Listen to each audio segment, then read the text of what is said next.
Good morning, and thank you for the opportunity to share my thoughts on the proposed school reopening plan put forward by the Government of Ontario. I'm speaking to you today as a parent of children in the public school system, one of whom is elementary aged, and also as a public elementary school teacher. And I'm here to say that we are being asked to make an impossible decision. We are being asked to choose between the mental health and the physical health of children, both our own and that of our students. As a grade 8 teacher here in Ottawa, I see firsthand how classrooms work in Ontario. Our students are kids that need to move, connect, explore, and engage.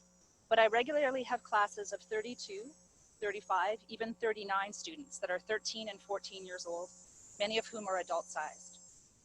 That many bodies in a room all day make social distancing next to impossible. As of today, we know that children over the age of 10 transmit this disease as effectively as adults. This scares me. I do not want any of my students to get sick. I do not want my family to get sick. And I don't want to get sick.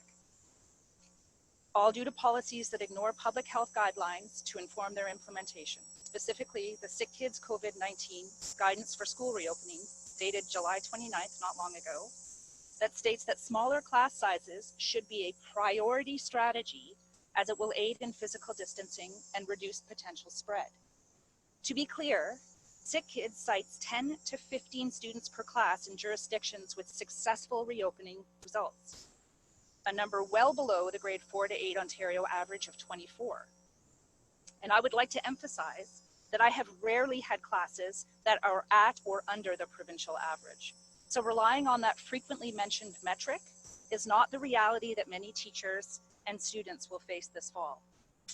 As the Hospital for Sick Children points out, during a pandemic, fewer kids in a room is a priority mitigating factor to be considered in any reopening plan, a factor ignored by the Ontario government.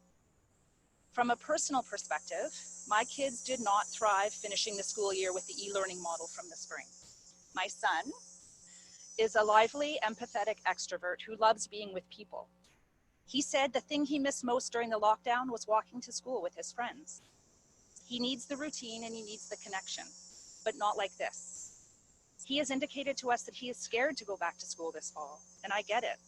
We have been telling him for months to distance, and now he's being told to go into a room all day with 28 other kids, and he is naturally uncomfortable. We as a family have a very tough decision to make. It almost feels cruel, but it doesn't have to be this way. If we as a province committed to smaller class sizes in kindergarten through grade 8, much of the anxiety being felt by teachers, parents, and as in our case, children, could be alleviated. I don't personally feel safe. No, I don't think it's a safe plan. I don't feel that as a teacher it's a safe plan, and I don't feel from the perspective of the parent that it's a safe plan. I think it's, frankly, I've been calling it a recipe for disaster.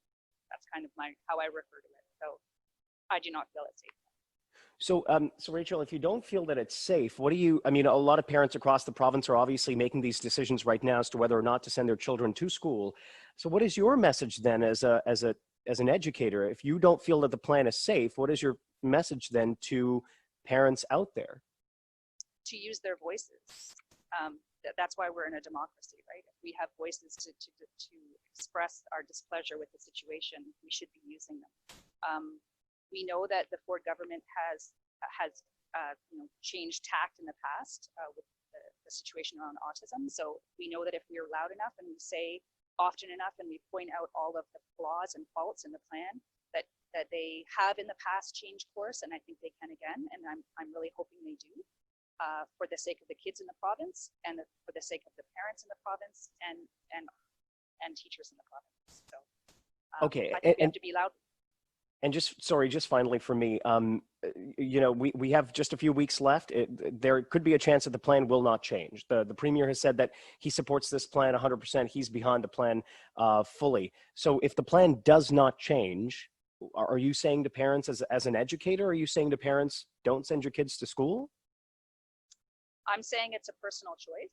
And I'm saying that every family has to weigh the pros and cons, and every family has to decide for themselves what works for them.